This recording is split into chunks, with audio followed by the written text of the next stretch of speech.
এই প্রশ্নটা দেখলেই 90% স্টুডেন্ট গুলিয়ে যায়।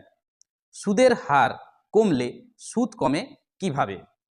আজকে 1 মিনিটে এই শর্টকাটটা বুঝে নাও। সুদের হার 4% হলে 1 বছরে সুদ I ইকুয়াল টু কি হবে? পি। এই পিটা ধরলাম আসল, যেটা আমাকে বার করতে হবে। আর কত? 4। টি তো 1 ডিভাইডেড বাই 100, এটা মানে হচ্ছে 4p/100 টাকা। এবার সুদের হার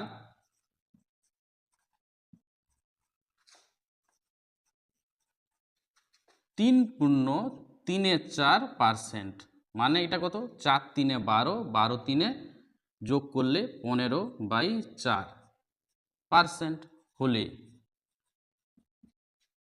1 বছরে সুদ I ইকুয়াল টু কত হবে? পি। আর তো কত? 15/4, টি তো 1 বছর ডিভাইডেড বাই 100। ক্যালকুলেশন করো। এই 15p এর সাথে গুণ হলে 15p ডিভাইডেড বাই 104 400 টাকা। এবার প্রশ্নে বলা আছে বার্ষিক আয় 60 টাকা কম হতো, তাহলে কি হবে?